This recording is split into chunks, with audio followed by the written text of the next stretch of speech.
आप सभी को गुड मॉर्निंग। मैं विवेक सारस्वत आप सभी का आपके अपने YouTube channel aviator academy classes पर आपका स्वागत करता हूं। आज की इस क्लास में हम लोग जिस इंग्लिश के जिस सेक्शन को स्टार्ट करने वाले हैं वो सेक्शन है आपका पोइट्री। सबसे पहले अगर हम लोग पोइट्री के विषय में बात करें तो हमें ये पता होना चाहिए कि ये जो पोइट्री है, इस पोइट्री का एग्जाम में वेटेज क्या है। अगर आपसे कहा जाए कि पोइट्री के विषय में बात की जाए तो देखिए, ये जो पोइट्री है ना, इस पोइट्री से आपकी टोटल नंबर ऑफ क्वेश्चंस जो आते हैं वो कितने मार्क्स के आते हैं? 8 मार्क्स के आते हैं। कितने मार्क्स के हैं? 8 मार्क्स के। जब भी हम लोग प्रिपरेशन कर रहे हैं तो हमें सबसे पहले ये ध्यान रखना है कि वो जो सेक्शन है जिसको हम लोग पढ़ रहे हैं ना, वो है कितने मार्क्स का, उसका बेनिफिट क्या है ना? क्या पढ़ना है आपको। अगर ये नहीं पता कि पढ़ना क्या है तो बड़ी समस्यात्मक स्थिति है। अगर हम इस पोइट्री को देखें तो सबसे पहले पोइट्री कितने मार्क्स की है? 8 मार्क्स की। इस 8 मार्क्स में क्या आता है? सबसे पहले 2 मार्क्स के क्या आते हैं? ऑब्जेक्टिव क्वेश्चंस आते हैं। 2 मार्क्स के ऑब्जेक्टिव क्वेश्चंस। ठीक है। आपको स्टेंजा दिया जाएगा और स्टेंजा देने के बाद में क्या किया जाएगा? स्टेंजा देने के बाद दो क्वेश्चंस आपको ऑब्जेक्टिव मार्क्स के दिए जाएंगे। तो ऐसी स्थिति में ऑब्जेक्टिव आपके क्वेश्चंस करने हैं 2 मार्क्स के। इसके अलावा अगर आप देखेंगे तो 3 मार्क्स का क्या आएगा? एक 4 लाइन का पोइम आएगा, है ना? पोइम।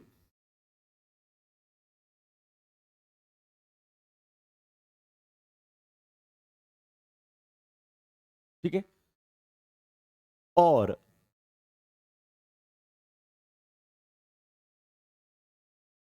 3 मार्क्स का क्या आएगा?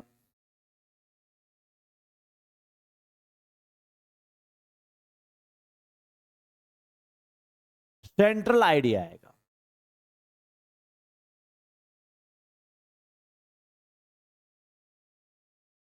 जब 3 मार्क्स का 4 लाइन पोइम आएगा तो इसमें क्या होता है? इसमें एक क्वेश्चन आंसर भी आता है ना। तो आपके पास में सबसे बेहतर मौका यही है कि आप क्वेश्चन आंसर करने की अपेक्षा 4 लाइन का जो पोइम है उस पोइम को लिखें। ठीक है ना? तो ये इस प्रकार से हमारा वेटेज है 8 मार्क्स का। अब मुझे लगता है आपको ये क्लियर हो गया होगा कि पोइट्री को पढ़ने का क्या तरीका है और किस प्रकार से बेनिफिट है। ठीक है। अब देखेंगे जरा, ये समझ में आ गया। 3 मार्क्स का सेंट्रल आइडिया, 3 मार्क्स का 4 लाइन पोइम एंड 2 मार्क्स का ऑब्जेक्टिव जो क्वेश्चंस हैं वो आपके एग्जाम्स में आपसे पूछे जाते रहे। चलिए शुरुआत करते हैं आज की इस क्लास का। और आज का जो टॉपिक है वो है डस्ट ऑफ स्नो। सामान्य रूप से अगर हम लोग बात करें तो हमें ये समझना है कि डस्ट ऑफ स्नो का अर्थ है क्या। देखिए, अगर हम लोग बात करें ना तो ये जो डस्ट है, इस डस्ट का अर्थ क्या होता है? डस्ट का अर्थ होता है धूल। क्या होता है भाई? धूल होता। ऑफ अर्थात काया की, और स्नो कहते हैं बर्फ को।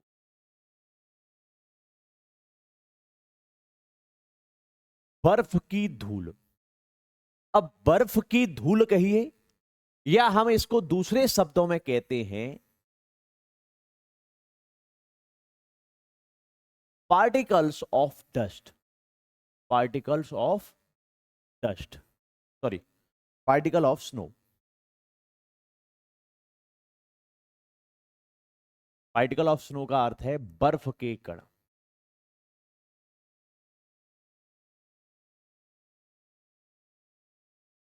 ठीक है।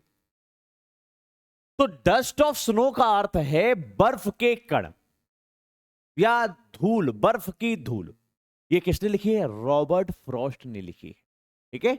अब शुरुआत करते हैं कि आपका ये जो स्टेंजा है, पहला स्टेंजा किस तरीके से है, जरा उस पर हम लोग चर्चा करते हैं। द वे वैसे अगर देखा जाए तो वे का अर्थ होता है रास्ता, वे माने रास्ता, या द वे कहा गया है यहां पर, वे का मतलब होता है तरीका।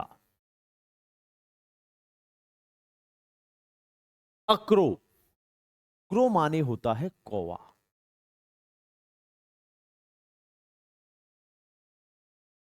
द वे वो तरीका, अक्रो एक कौए ने, शूक डाउन, शूक माने हिलाना, डाउन माने नीचे, ऑन मी माने मुझ पर,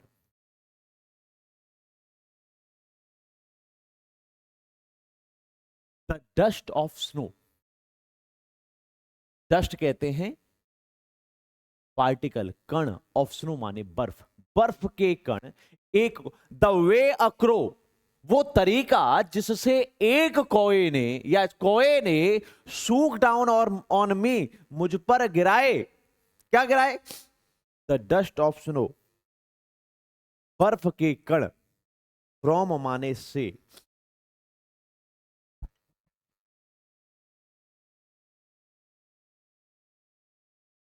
फ्रॉम का अर्थ होता है से, और ये जो से है ये से अलग के सेंस में, हेमलॉक कहते हैं धतूरा, और ट्री तो जानते ही हैं पेड़। क्या कहा गया? द वे वो तरीका, अक्रो एक कोए ने, सूक डाउन माने हिलाया, क्या? ऑन मी माने मुझ पर, क्या हिलाए?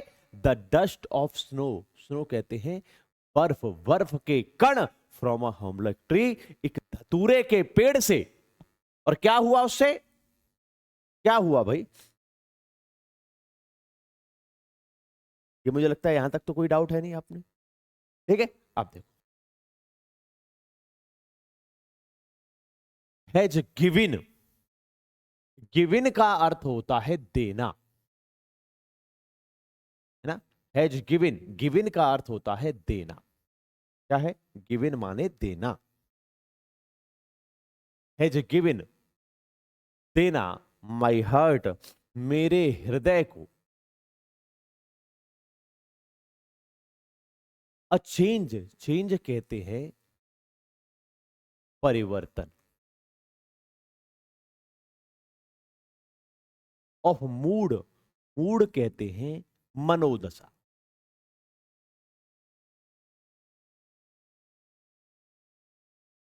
अ चेंज कहते हैं परिवर्तन, ऑफ मूड माने मनोदशा में। जिस तरीके से कौए ने धतूरे के पेड़ पर जो कौआ बैठा था, उस कौए ने मुझ पर बर्फ के कण जो गिराए, हैज गिवन माई हर्ट मेरे हृदय को दिया अ चेंज ऑफ मूड। क्या हुआ? मेरी जो मनोदशा है वो मनोदशा बदल गई, एंड सेव्ड, सेव्ड का अर्थ है बचाना, सम पार्ट, सम का अर्थ होता है कुछ,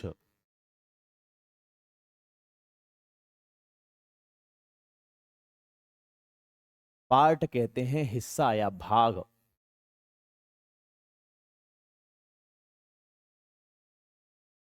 ऑफ द डे माने दिन का, आई हैड र्यूड, र्यूड का मतलब होता है नष्ट करना, जो कि मैं नष्ट कर चुका।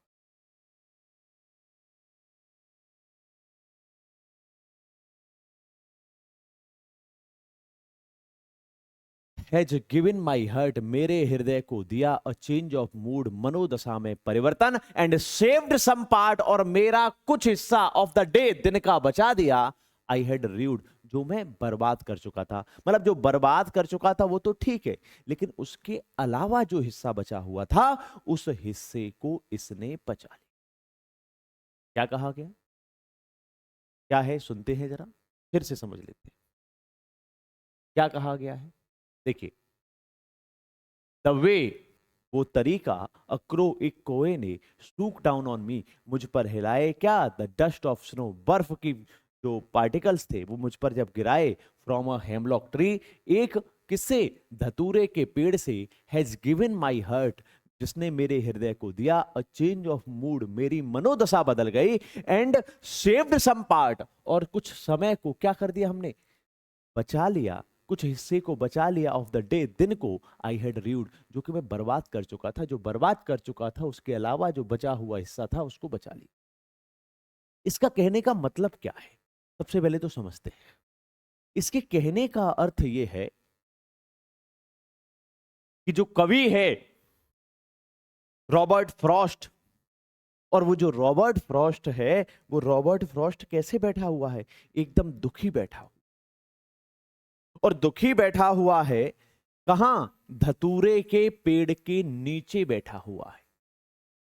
जब धतूरे के पेड़ के नीचे जब ये बैठा हुआ है ना, उसका मन क्या है, बहुत ही दुखी है, लेकिन उसी समय क्या है, उसके ऊपर बर्फ की कुछ जो पार्टिकल्स हैं, जो कण है, वो कण गिरते हैं, और कण गिरने के बाद उसका एकदम से मूड जो है वो चेंज हो जाता है। अब वो लगता है कि नहीं भाई, अब मुझे अपने जो बचा हुआ मेरा जो समय है, उस समय जो मैंने वेस्ट कर दिया है, उसके अलावा जो बचा हुआ समय है उसको मैं कुछ अच्छे कामों में लगाऊं।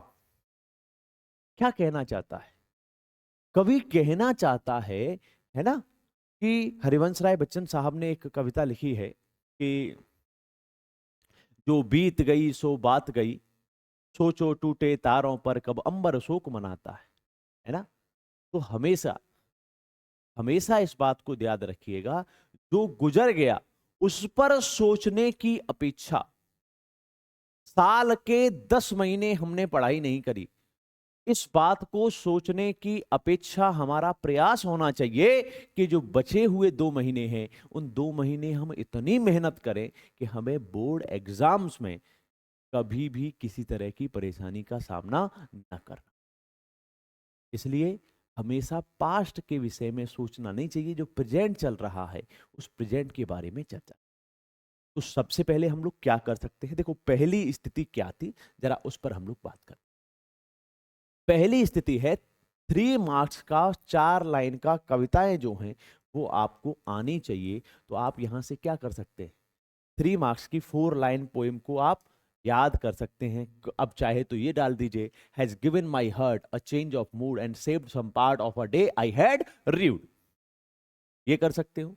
या the way a crow shook down on me the dust of snow from the hemlock tree. लेकिन ध्यान रखिएगा, कम से कम 2 पोइम आप जरूर याद करें, क्योंकि 2 मार्क्स का जो आपका क्वेश्चन आता है, ऑब्जेक्टिव क्वेश्चंस आते हैं, अगर उसमें आपका ये स्टोरी आ गया तो फिर आपके पास में पोइम कहां से लिखो, है ना।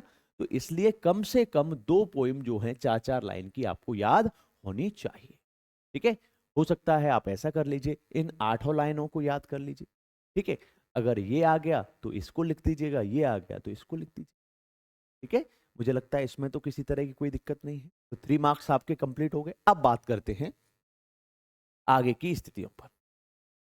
आगे की स्थिति क्या है, चलो आगे के हमारे पास में जो स्थिति है वो ये है कि हमारे पास जो ऑब्जेक्टिव प्रश्न है वो किस तरह से आते हैं, जरा उसको हम लोग चर्चा कर लेते हैं। अब देखिए ये प्रश्न आपका आया हुआ, क्या कह रहा है, कह रहा है आपसे द वे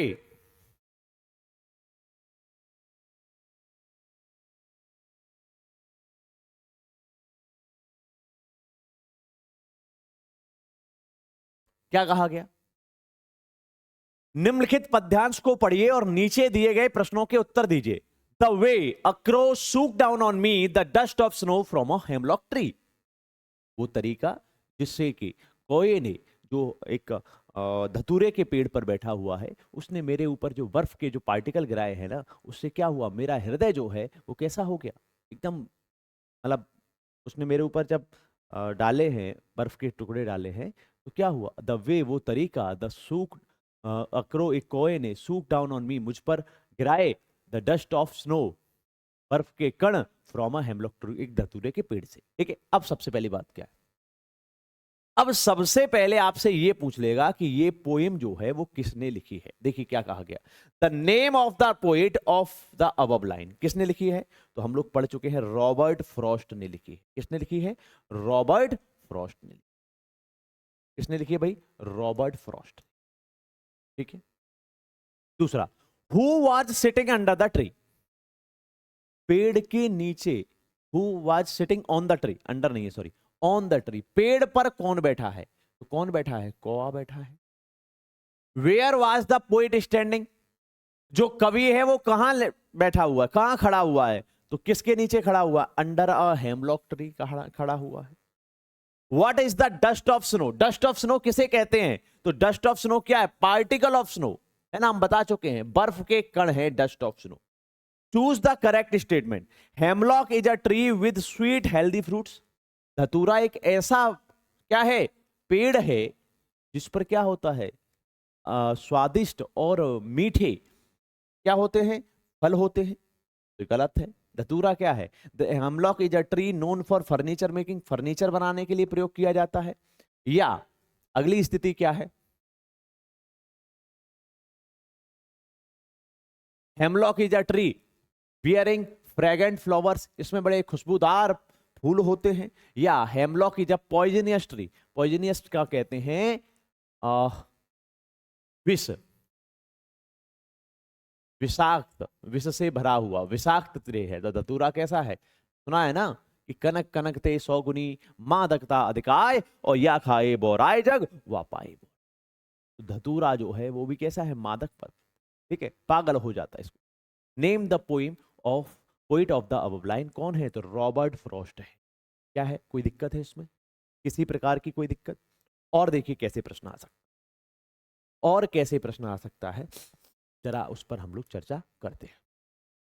अगली लाइन क्या है, अगली लाइन है, हैज गिवन माई हर्ट, उसने दिया, हैज गिवन माई हर्ट, मेरे हृदय को, अ चेंज ऑफ मूड, मनोदशा में परिवर्तन, एंड सेव्ड सम पार्ट, और मेरे कुछ समय को बचा लिया, आई हैड रूड, जो कि मैं बर्बाद कर चुका था, तो जो ज्यादातर समय बर्बाद कर चुका था उसका कुछ समय हमने क्या कर दिया, बचा लिया। इससे कैसे है, name of the poem is, ये कविता का नाम क्या है, fire and ice, animals, Amanda, या डस्ट ऑफ स्नो, तो क्या नाम है, dust of snow, written by Robert Frost, किसके द्वारा लिखी गई है, रॉबर्ट फ्रॉस्ट के द्वारा लिखी गई है। ठीक है। What has given a change of mood and to whom? What माने क्या, हैज माने चुका, गिवन माने दिया, अ चेंज माने परिवर्तन ऑफ मूड, किसने, What has given किसने दिया, मतलब क्या दिया, किसने दिया, एंड whom और किसको दिया, चेंज ऑफ मूड किसने दिया, तो किसने दिया, कोई ने, किसको, किसका मूड बदला, पोइट का। तो राइट आंसर क्या हो गया, question number 2, the right answer will be A. क्या समझे, तो सबसे पहले हम ये समझे कि देखिए हमारे पास में क्या हो गया, 2 मार्क्स का ऑब्जेक्टिव क्वेश्चन हो गए,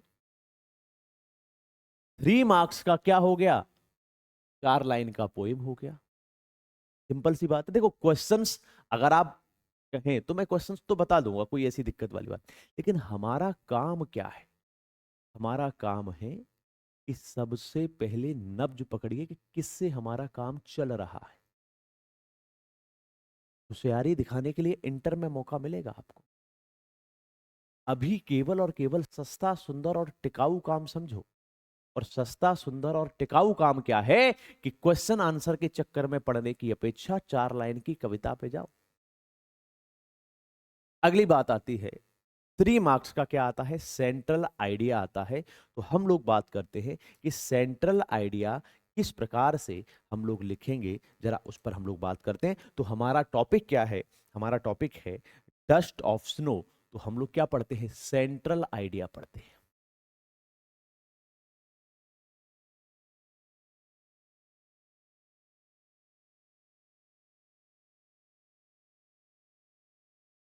देखिए सबसे पहले सेंट्रल आइडिया जो है, अगर हम देखें तो सेंट्रल का मतलब होता है केंद्रीय, और आइडिया का मतलब होता है विचार।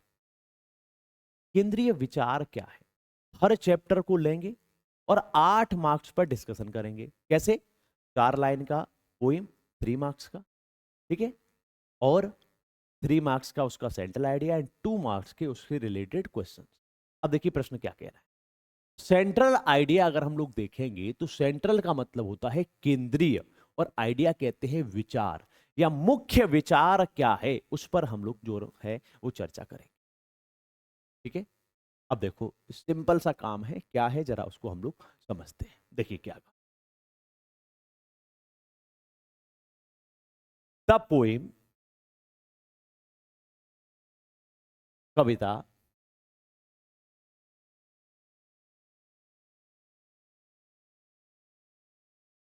Dust of snow,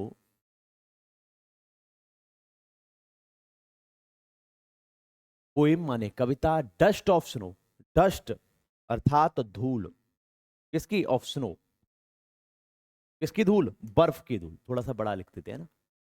the poem, कविता,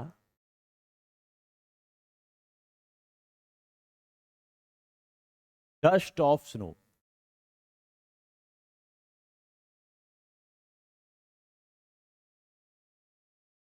बर्फ की धूल या बर्फ के कण, इज माने है, रिटेन, रिटेन माने लिखी गई, बाई माने द्वारा,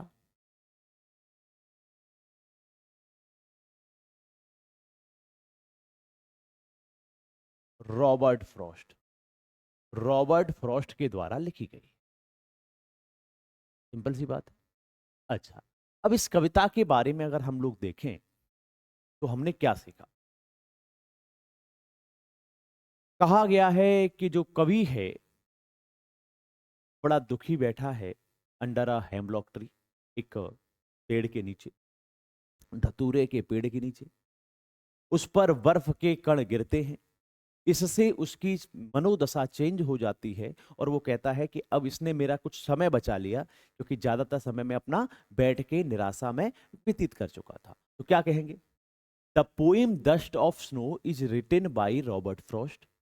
अब हम क्या करेंगे? In this poem, in this poem, इस कविता में,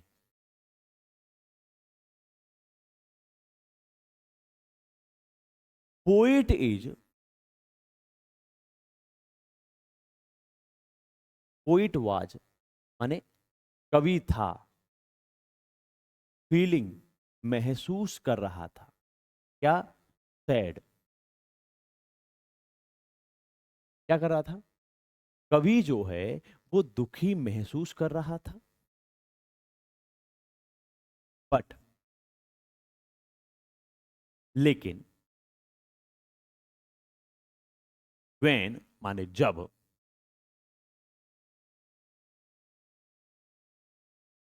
क्रो माने कोए ने,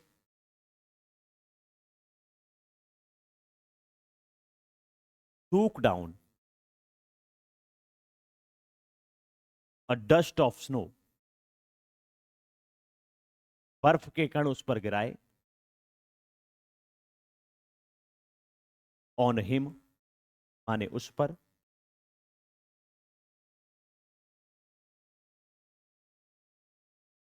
सडनली अचानक ही, हिज मूड उसका, मूड कहते हैं मनोदशा, चेंज्ड परिवर्तित हो गई। जैसे ही बर्फ के कण उस पर गिरे, क्या हुआ? उसकी मनोदशा परिवर्तित हो गई। And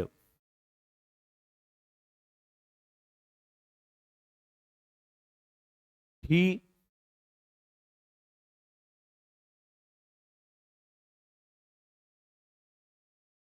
became a positive man. शीघ्र ही वो क्या हो गया? एक सकारात्मक व्यक्ति बन गया। क्या बन गया? सकारात्मक व्यक्ति। और सकारात्मक व्यक्ति का कार्य क्या है? उसने क्या कहा कि मुझे, कहते ना, आई सेव्ड सम पार्ट, मतलब सेव्ड सम पार्ट, इसने क्या हुआ? मेरे दिन के कुछ भाग को इसने बचा लिया। इट माने यह, शोज माने दिखाती है, दैट कि, इवन अ लिटिल, कि एक छोटा सा थिंग, एक छोटी सी चीज कैन चेंज, बदल सकती है योर मूड। एक छोटी सी स्थिति आपके मस्तिष्क को या आपकी मनोदशा को बदल सकती है। सो इसलिए ऑलवेज, हमेशा स्टे पॉजिटिव। कैसे रहो? सकारात्मक रहो। देखिए सबसे जरूरी बात यह है, मैं थोड़ा साइड में हो जाता हूं, सबसे जरूरी बात यह है कि आपको इस बात को समझना है कि जब भी इस प्रकार के प्रश्न आए, आप चाहें तो इसका स्क्रीनशॉट ले सकते हैं, जब भी इस प्रकार के प्रश्न आए तो हिंदी में आपको कहानी पता होनी चाहिए और आप अपने मस्तिष्क के हिसाब से जो कुछ भी उस कहानी में है अगर आप उसको लिख कर देंगे तो वही आपका सेंट्रल आइडिया। कितने मार्क्स हो गए? देखो भाई कितने मार्क्स हो गए। पहला 2 मार्क्स के ऑब्जेक्टिव क्वेश्चन हो गए, हाँ जी हो गए। 3 मार्क्स का 4 लाइन का पोइम हो गया, हाँ जी हो गया। 3 मार्क्स का सेंट्रल आइडिया हो गया, हाँ जी। अब हमें यही काम करना है। क्वेश्चन आंसर है, क्वेश्चन आंसर के लिए अगर आपको चाहिए तो क्वेश्चन आंसर पे देखो, 4 मार्क्स की पोइम लिखोगे तो 3 मार्क्स पक्के मिलेंगे। 4 लाइन का पोइम लिखोगे 3 मार्क्स कंप्लीट है। लेकिन क्वेश्चन आंसर लिखोगे 3 मार्क्स में कॉमन एरर भी कर जाओगे, स्पेलिंग एरर कर जाओगे, कुछ ना कुछ एरर करोगे। इसलिए मच बेटर कंडीशन है कि आप 4 लाइन की पोइम जो है वो जरूर लिखें। ठीक है, तो चलिए यहीं पर हम आज की इस क्लास को समाप्त करते हैं। क्लास कैसी लगी ये आप जरूर बताएं। ज़्यादा से ज़्यादा वीडियो को लाइक करें, वीडियो को शेयर करें और चैनल को अगर अभी तक आपने सब्सक्राइब नहीं किया है तो एविएटर एकेडमी क्लासेस के चैनल को सब्सक्राइब करें। थैंक यू, मिलते हैं आप सभी से कल।